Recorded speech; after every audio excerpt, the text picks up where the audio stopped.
Bonsoir.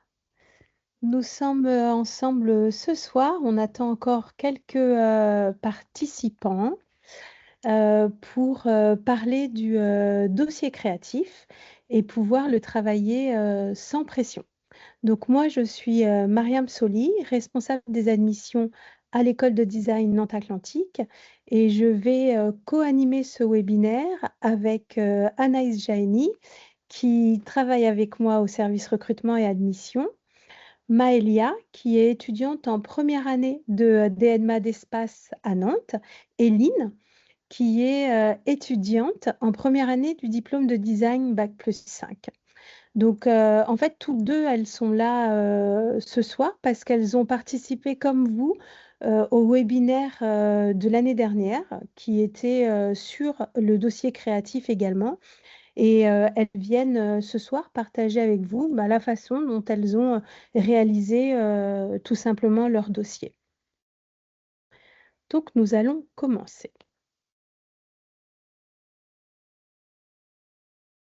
Alors, l'école de design Nantes Atlantique, c'est une grande école reconnue par l'État. Donc, notre établissement est sous contrat avec l'État, membre de la conférence des grandes écoles. Et c'est également une école qui est associée à Nantes Université.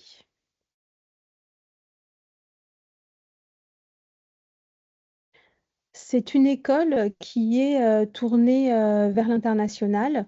Donc, en effet, on a un tiers de nos étudiants qui sont à l'international dans l'un de nos 5 studios. Donc, on a Montréal au Québec, à Sao Paulo au Brésil, à Cotonou au Bénin, avec la première école de design en Afrique de l'Ouest, à Shanghai en Chine, avec l'Institut franco-chinois en design qui s'appelle NACA, et à Laval pour le design immersif. C'est 46 nationalités et également 120 partenaires académiques internationaux. Les chiffres clés, donc sur nos campus à Nantes et à Laval, nous avons 1750 étudiants, dont 300 apprentis. 70% de nos alumni, donc les alumni, c'est nos anciens étudiants, sont en activité 12 mois après leur diplôme. Donc notre école, elle est connectée au monde professionnel et nous considérons que l'apprentissage est un tremplin vers l'emploi. 80% de nos alumni sont satisfaits ou très satisfaits de leur emploi après 5 ans.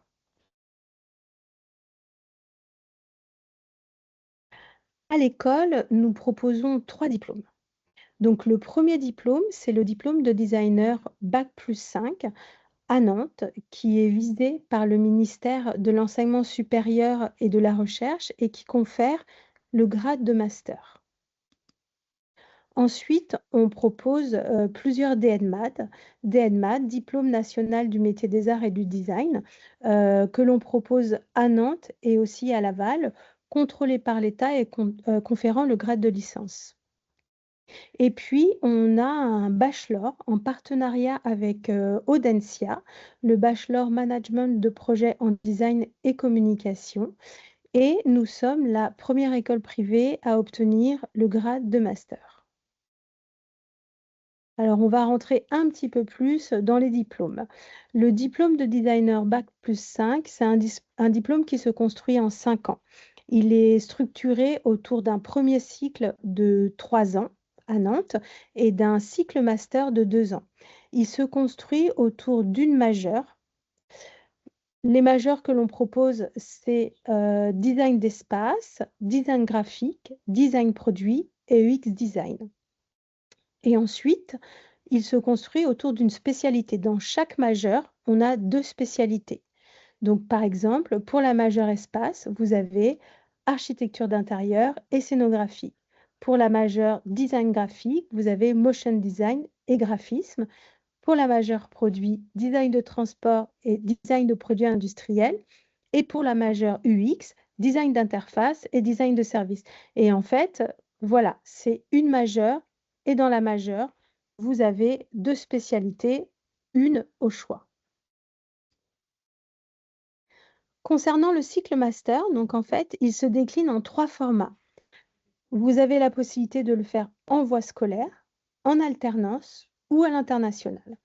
À Nantes, il sera en voie scolaire ou en apprentissage dans un de nos Design Labs pour explorer les défis de demain. Donc les Design Labs, ce sont des laboratoires de recherche appliqués intégrés à l'école en lien direct avec les entreprises. Donc on parle de care design, city design, digital design, food design, media design. Et ensuite, on a uniquement à Laval 2 formations en apprentissage et en voie scolaire, en France et à l'international, des formations au sein de nos studios. Donc, comme nous avons vu avant, Afrique, Brésil, Chine, Québec et le Studio France. En fait, c'est vraiment dans ces studios l'opportunité de découvrir et de comprendre les différentes cultures et d'être confronté aux problématiques de ces environnements.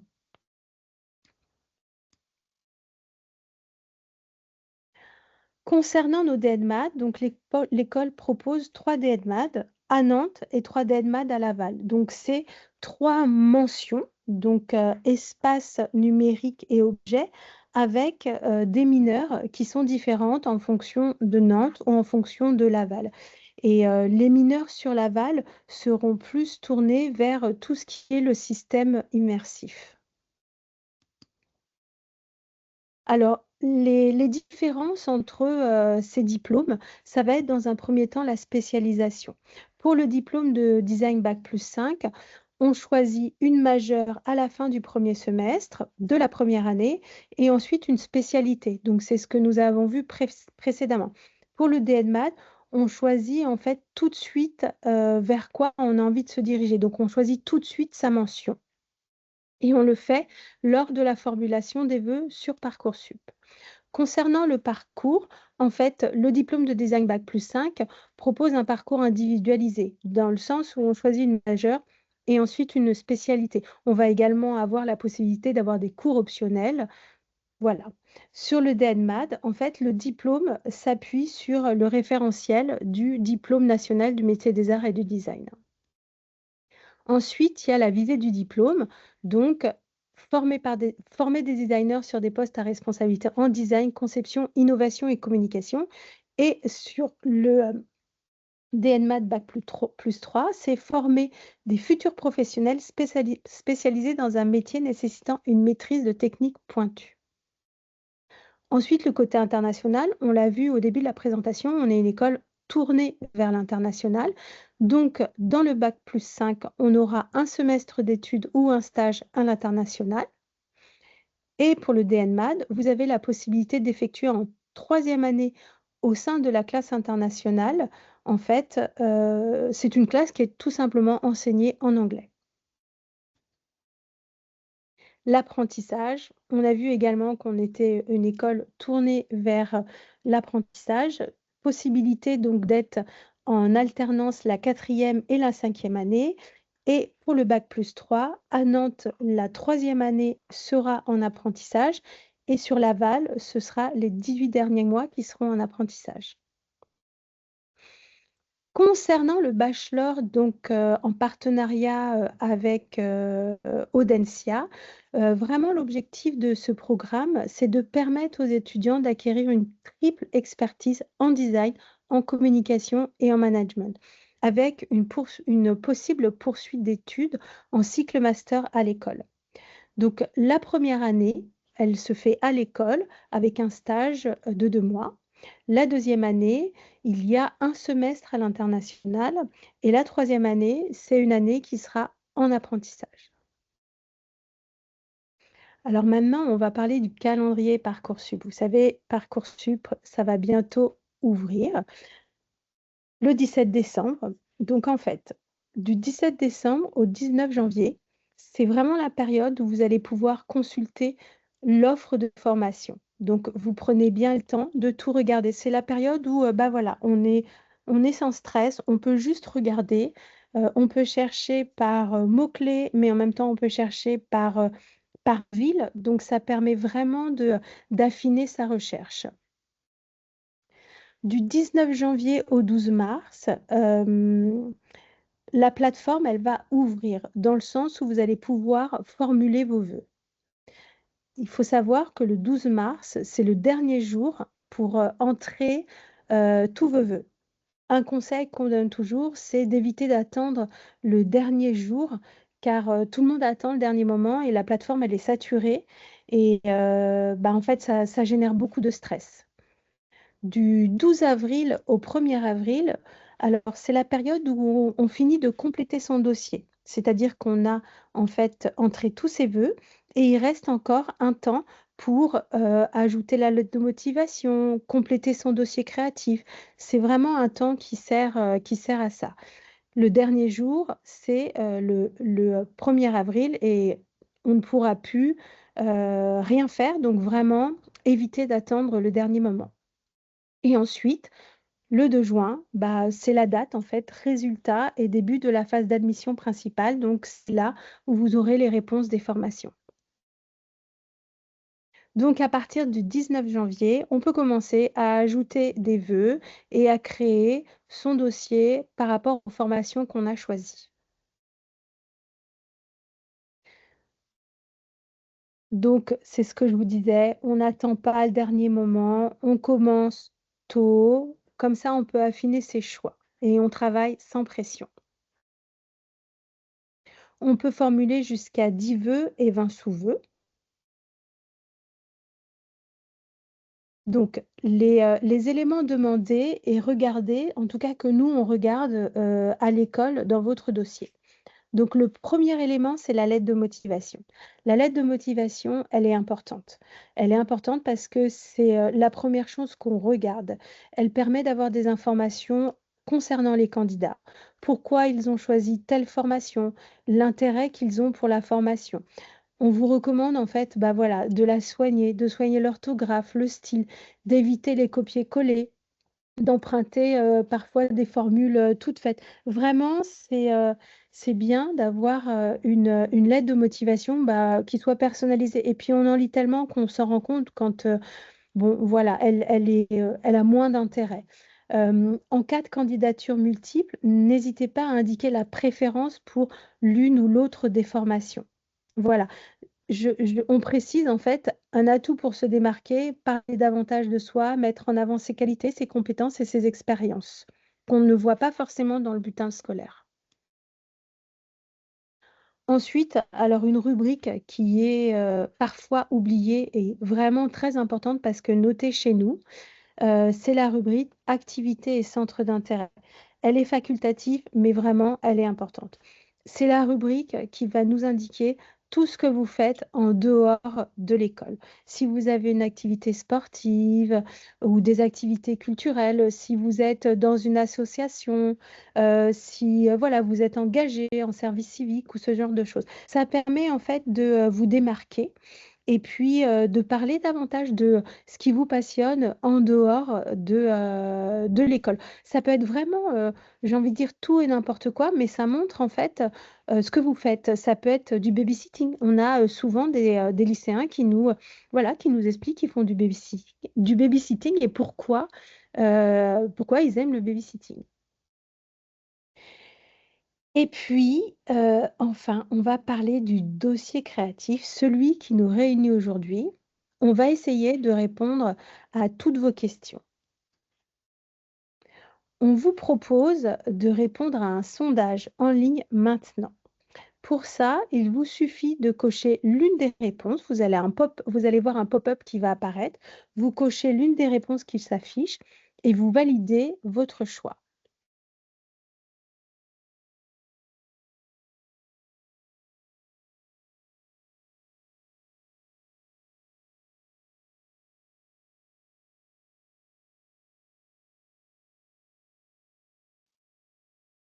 Ok, donc pour la plupart, vous n'avez pas encore commencé votre dossier créatif. Il faut savoir que le dossier créatif, c'est un élément très important pour faire la candidature. Il est obligatoire. Il peut refléter sa personnalité et son univers. Alors, vous inquiétez pas, si vous ne l'avez pas encore terminé ou si vous l'avez juste commencé, il peut évoluer jusqu'au dernier moment.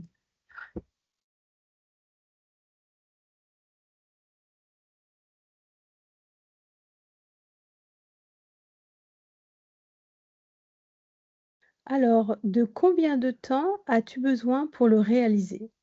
Certains vont mettre un jour, d'autres vont mettre une semaine, d'autres vont mettre, plusieurs mois et puis il y en a en fait, qui, le réalisent sur des années parce qu'ils l'ont commencé, quand ils étaient, en, 3 par exemple.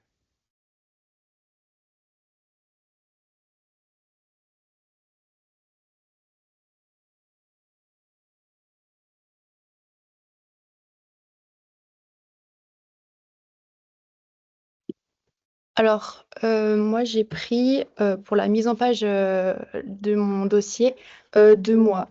Mais la mise en page, ça consistait juste à rassembler tous les projets que j'avais faits durant à peu près du collège jusqu'à à mon lycée.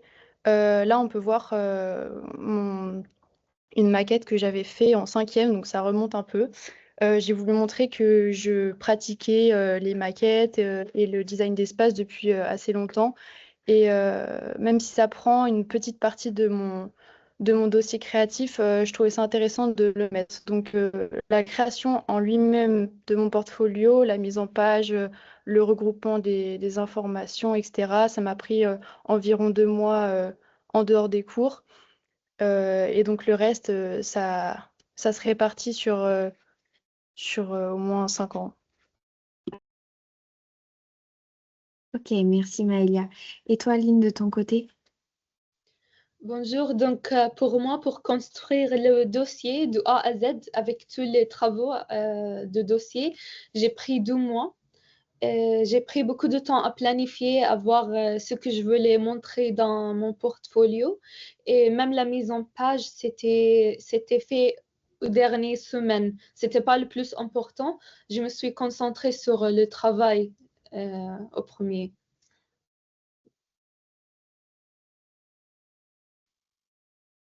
Merci, Lynn.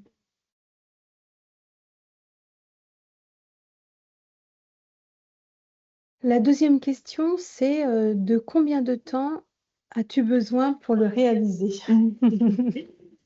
En fait, il n'existe pas de règle fixe sur le temps qu'il faut pour construire son dossier créatif.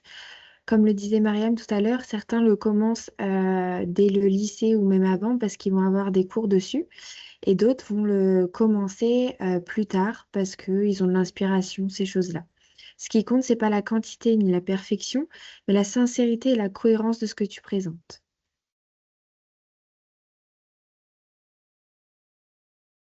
Donc la vraie deuxième question, c'est, est-ce que tu as une idée de, ce que tu veux montrer?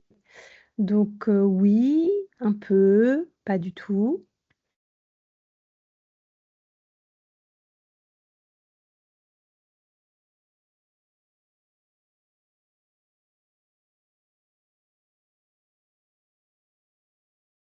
Ok, donc vous êtes à peu près 50% à savoir ce que vous voulez montrer, donc c'est super bien.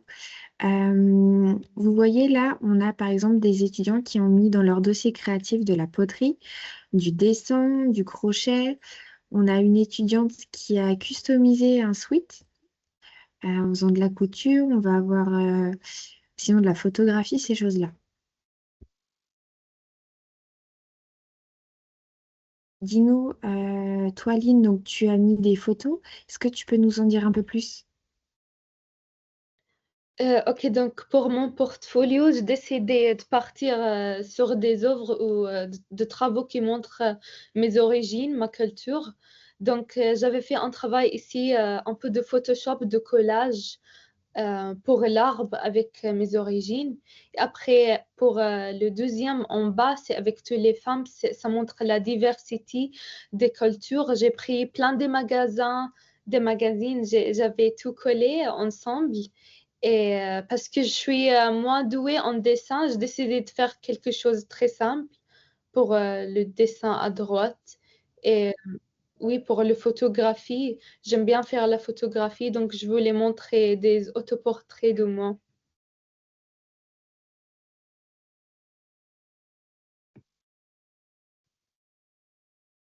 Ok, et toi, Maïlia, est-ce que tu peux nous parler un peu de ce que tu as fait? Dans mon portfolio, je visais le DMA d'espace et donc je me suis focalisée surtout sur mes capacités à faire des maquettes et des projets d'aménagement, etc. Du coup, j'ai voulu accentuer le plus possible dans mon portfolio les différents projets que j'avais fait en cours. Donc, ça va du mood board à mes petits croquis et à la fin une maquette que j'ai voulu mettre en avant. J'ai essayé de hiérarchiser un peu parce qu'au début, j'avais plein de croquis, c'était un peu le bazar et du coup, c'est ça qui m'avait pris le plus de temps. Et de montrer le principal de ce que j'allais faire, que je savais faire pour pouvoir mettre en avant mes capacités. J'ai tout de même mis une page de mes projets personnels où je montrais que je savais faire plusieurs choses et non pas que l'espace. Donc, on peut voir que j'ai fait du crochet, j'ai fait de l'argile, etc. Donc, c'est pour montrer que j'utilisais un peu tous les médiums qui peuvent me servir dans mes créations d'espace, mais montrer que j'avais des capacités dans un peu tous les domaines. Mais j'ai quand même voulu montrer le plus possible mes, mes projets d'espace.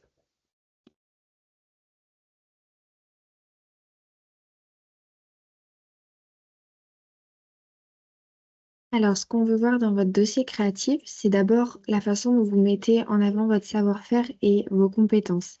Ça peut être tout ce qui illustre votre créativité ou vos centres d'intérêt. Donc, on peut avoir de la maquette, de la photo, des sculptures, des croquis, tous les travaux artistiques, que ce soit numérique ou manuel, et même les travaux scolaires. Il n'y a pas de format type, de style imposé. Ce qui compte, c'est de montrer la diversité de ce que vous faites, et votre curiosité.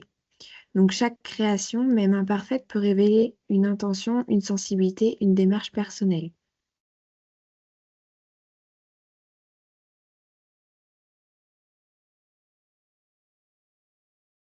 Est-ce que tu dessines bien? Donc ça, c'est vraiment la question qu'on se pose, qu'on nous pose vraiment très très souvent sur les salons. Est-ce qu'il faut savoir dessiner? Donc toi, est-ce que tu dessines bien? Oui, un peu ou pas du tout?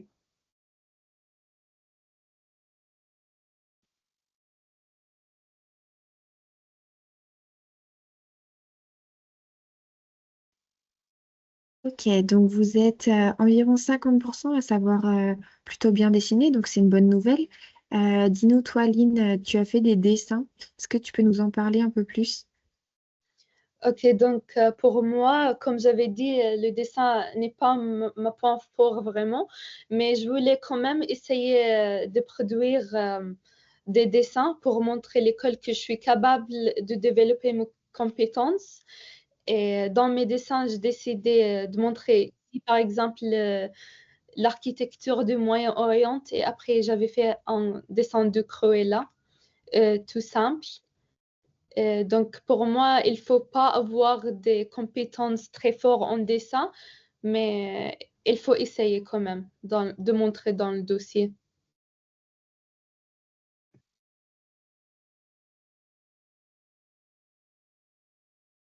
Et toi, Maëlia, tu as fait des escaliers. Est-ce que tu peux nous préciser un petit peu?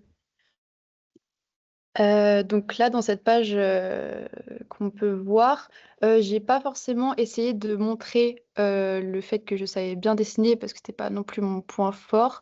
Donc sur cette page, je voulais vraiment montrer l'essentiel et juste faire comprendre un projet que j'avais fait aussi en cours. Je me suis pas focalisée à faire des croquis parfaits sur toutes mes pages. Il y a des pages qui ont été consacrées sur certains croquis où j'ai pu utiliser plein de médiums différents. Mais là, on peut voir crayon de papier, ça suffisait largement pour montrer l'idée que je voulais transmettre.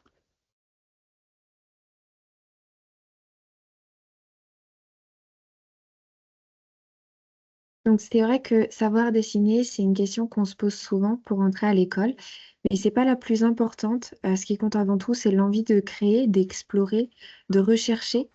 Le niveau technique, qui peut évoluer. Vous aurez des cours notamment de dessin à l'école. Mais ce qui est important, donc, c'est votre curiosité et l'énergie que vous mettez dans vos projets. Donc, même si tu ne te sens pas bon en dessin, ton regard, tes idées et ta démarche ont toute leur place dans le dossier créatif.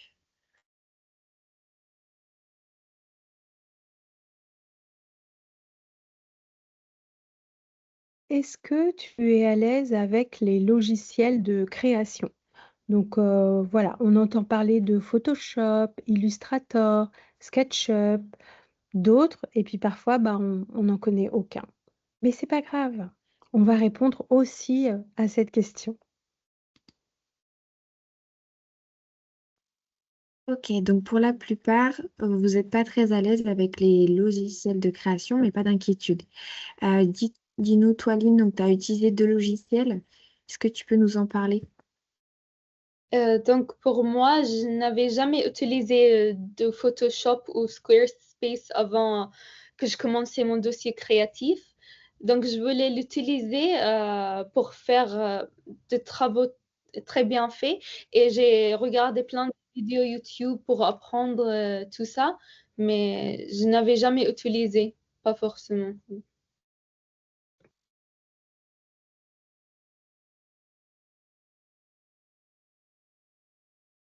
Et toi, Maëlia, tu as utilisé quoi comme logiciel? Donc, dans mon portfolio en lui-même, j'ai utilisé, comme on peut le voir là, le dessin numérique, c'est sur Procreate, donc c'est dessin sur tablette. Donc, c'était pas non plus, enfin, c'est pas le logiciel le plus compliqué. Donc, j'ai pu montrer sur mon portfolio que je savais utiliser différents logiciels, comme on peut le voir sur mes mises en situation. De mon pop-up store, c'était sur Photoshop, mais j'avais j'avais pas beaucoup d'expérience non plus, donc c'est vraiment les bases des logiciels et c'est pas, enfin, pour moi c'était le plus important, c'était de montrer juste l'idée du projet, mais je savais pas forcément bien utiliser Photoshop. Après, mon portfolio en lui-même, je l'ai fait sur InDesign. Donc voilà, c'était juste, je crois que j'ai précisé, mais c'était pour moi plus simple de le faire sur InDesign. C'était pas non plus super compliqué à mettre en page.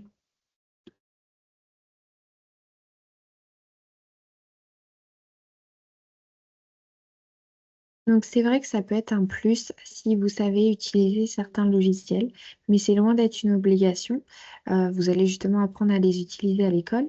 Vous pouvez faire des choses quand même très intéressantes avec des outils simples et accessibles. Par exemple, Canva, que vous avez peut-être déjà utilisé pour les cours, pour le graphisme. On va avoir CapCut pour le montage vidéo ou PowerPoint. Il en existe plein d'autres. Ce qui compte, c'est ta capacité à exprimer ton intention, à tester et à créer, pas le logiciel qui est utilisé.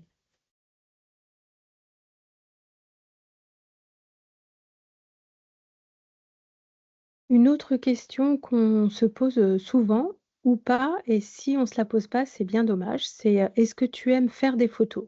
Parce que, on va se rendre compte que, ça peut servir.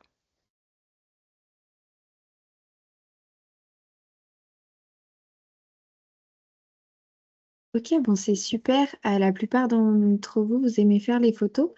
Dis-nous, Lynn, t'as mis quoi, toi, comme photo sur ton dossier? Donc, dans mon dossier, je voulais montrer deux types des photographies. Au premier, j'ai fait plein de autoportraits pour envoyer un message. Ça sert à faire une œuvre dans mon portfolio.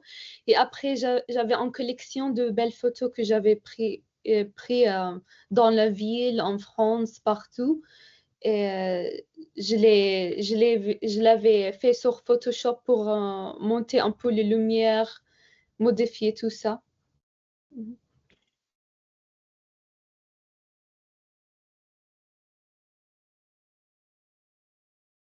Aujourd'hui, on fait tous des photos avec nos téléphones et ces images, elles peuvent justement servir pardon, pour le dossier créatif. Vous pouvez partager une passion, documenter un projet, montrer une démarche ou même capturer une ambiance. C'est une série de photos qui peut raconter une histoire ou illustrer une transformation ou simplement montrer votre regard sur le monde. Donc, tu peux photographier des objets que tu crées, des lieux qui t'inspirent, des textures, des détails. Même les photos floues, spontanées, elles peuvent avoir du sens si vous traduisez une intention.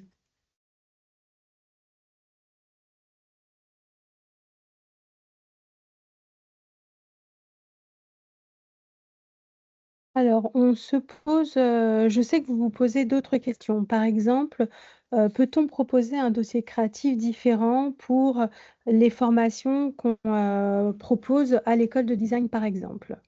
Donc, pour répondre à cette question, oui, on peut proposer un dossier créatif différent. Par exemple, on postule pour 2 formations différentes, le bac+5 ou le DNMAD, un des DNMAD. Pour le DNMAD, en fait, on va vous demander un carnet personnel. Donc, le carnet personnel, il sera centré sur la mention choisie. Comme vous expliquez, Maëlia, dans son carnet personnel, elle a mis un peu plus d'espace parce elle visait un DNMAD espace. Pour le bac+5, on va disposer peut-être un peu plus de liberté, si on peut dire. Donc, on peut présenter des projets un peu plus variés et moins vraiment spécifiquement axés sur un sujet en particulier. Donc, on peut vraiment, donc il faut montrer d'ailleurs des dossiers différents. Et encore une fois, et on insiste vraiment tout au long de ce webinaire, c'est ce qui est important, c'est de montrer ce que vous faites. Euh, voilà, quelle formation dans quelle formation vous avez envie d'aller pour que nous aussi, à travers vos dossiers créatifs, on puisse comprendre. Autre chose, on sait que vous vous posez d'autres questions, donc on va apporter les réponses. Des questions sur la quantité de texte autorisé, est-ce qu'on doit faire une page de couverture ou pas, le format du fichier, le nombre de pages, le poids, voilà, tout un tas de questions. Lynn disait joliment, je trouve que le dossier créatif doit être une représentation de vous-même et pas seulement une collection de vos œuvres. Et ça, c'est important parce que vous allez voir qu'on recommande un certain nombre de pages et c'est vrai que mieux vaut de la qualité que de la quantité. Donc, les informations techniques. Pour le diplôme de design bac+5, le dossier de travaux personnels, ce dossier doit avant tout refléter votre personnalité et votre envie de créer. Donc, maquette, dessin, couture, collage, photo. Enfin, on a vu, c'est vraiment très divers et varié. Pour le carnet personnel, donc pour le DNMAD, on va montrer le potentiel, la créativité, l'intérêt pour la mention choisie. Et je précise également que on peut aussi, si on souhaite faire un DNMAD qui est plus orienté système immersif sur l'aval, on peut aussi le préciser, en tout cas le montrer dans son carnet personnel, mais aussi dans la lettre de motivation. Concernant le fichier, 10 pages maximum, c'est très bien, en format A4 et c'est un PDF que vous allez téléverser dans Parcoursup. La taille pour le diplôme de design bac+5, ce sera 10 MO et pour le carnet personnel, 20 MO. Donc, en fait, vous allez voir que vous allez avoir envie de mettre plein de choses et que vous allez pouvoir être limité par la taille. Eh bien, vous pouvez réduire les photos. On autorise des liens, mais voilà, faites très attention parce que ça nous arrive régulièrement d'avoir des dossiers de candidature Parcoursup avec comme dossier créatif un lien et un lien qui n'est plus d'actualité, périmé, enfin je ne sais plus, je ne trouve pas le mot, mais enfin voilà, qui n'est plus valide. Et du coup, bah, on peut pas regarder la candidature et c'est parfois bien dommage. Donc vraiment, faites attention si vous mettez un lien à sa durée de validité. Et puis, dernière petite chose, c'est sur certains DNMAT métiers d'art, vous allez avoir sur Parcoursup un complément qui sera ajouté au carnet personnel. Ce complément, c'est un complément de 4 pages, format A4. À l'école de design, on le regarde, mais il n'est pas noté. Si vous ne le faites pas ou s'il n'est pas à la hauteur vous n'avez peut-être pas le temps de le faire, je ne sais pas. Nous, à l'école, on ne le notera pas. Mais par contre, c'est un complément qui est à ajouter au carnet personnel pour les DNMAD. Pour répondre à la question des exemples de couverture. Donc en fait, là, on vous propose plusieurs types de couverture. Il y a des couvertures où on a du dessin, des couvertures où on a des photos, des couvertures où on a du texte, d'autres pas. C'est vraiment chacun fait comme il veut. On peut avoir des dossiers créatifs sans couverture. Voilà, c'est vraiment au choix. Mais là, en fait, on vous montre ce qu'on peut avoir comme type de couverture dans un dossier créatif si vous voulez en faire une. Ensuite, là, c'est quelques pages qu'on vous présente du portfolio de Lynn. Lynn, si tu veux intervenir, n'hésite pas. Donc Lynn, elle a candidaté pour le bac+5. Donc, elle propose des éléments divers et variés. C'est-à-dire qu'on a de la photo, on a du numérique, mais en même temps, on a du dessin.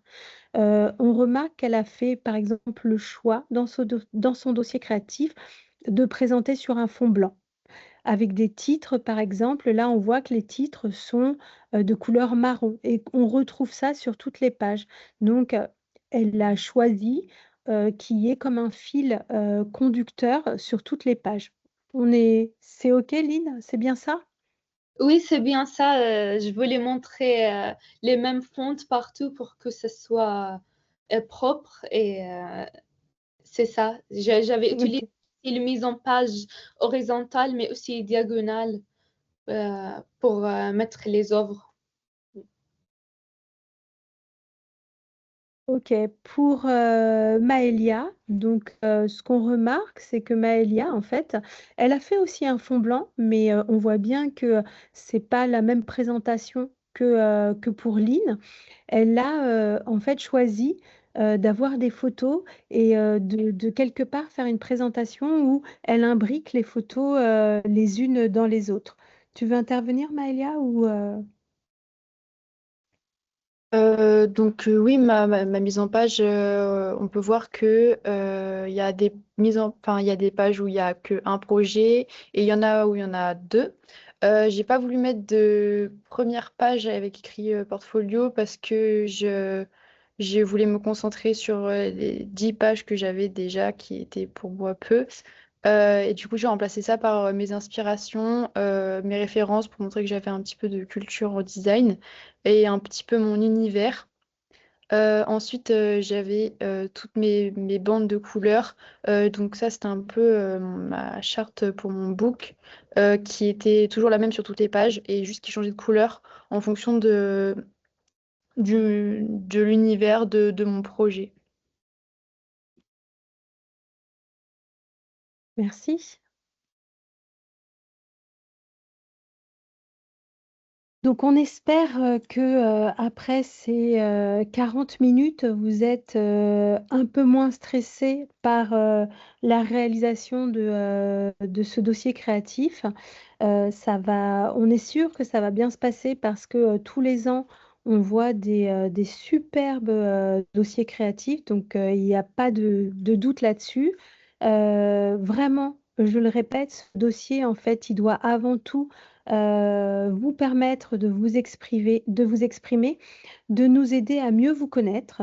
On ne recherche pas la perfection, mais plutôt de la sincérité. Et puis surtout, ça nous permet de découvrir votre univers. C'est vraiment, je crois, c'est ça qui représente le dossier créatif. C'est ce que le candidat il a envie de faire, pourquoi il a envie de rentrer dans l'école et voilà, ce qui le passionne et quel est son univers. Donc, on espère vraiment que d'avoir partagé les ressentis et le dossier créatif de Lynn et de Maëlia, ça va vous permettre en fait à pas stresser.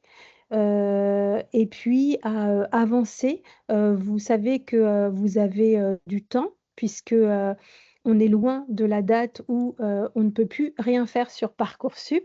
Parcoursup va ouvrir.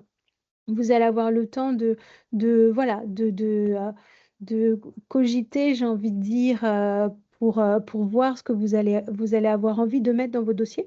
Je sais qu'il y en a hein, qui l'ont déjà terminé, d'autres qui sont en train de le commencer et d'autres qui ne l'ont pas du tout commencé. Il n'y a pas de problème. Tout fonctionne et j'ai envie de dire, tout ira bien. Voilà. Donc, pour finir, nous vous invitons à participer à nos portes ouvertes, nos grandes portes ouvertes le 6 et 7 février 2026 à Nantes. Il y aura une très grande exposition XXL des travaux et des projets de nos étudiants. Il y aura également un atelier sur le dossier créatif. N'hésitez pas à venir nous le montrer, nous le partager. Ce sera avec un grand plaisir. Merci à tous pour votre attention. Merci à Maëlia et à Lynn, à qui on souhaite une bonne continuation. Merci à Anaïs. Et puis, n'hésitez pas, en fait, à venir découvrir tous nos événements. On fait des immersions, des ateliers découvertes pendant les vacances scolaires, des visites écoles. On va refaire d'autres webinaires. On est présent sur beaucoup de salons. Vous trouverez toutes ces informations en scannant le QR code. Les inscriptions se font en ligne. Voilà, donc vraiment, merci beaucoup parce que vous avez été, enfin, vous êtes nombreux et jusqu'au bout à rester avec nous. N'hésitez pas à nous poser si vous avez des questions dans le question-réponse. N'hésitez pas aussi à nous envoyer des mails. Vous trouverez où nous joindre sur notre site, à l'école de design. Merci. Passez de très bonnes fêtes de fin d'année et à bientôt.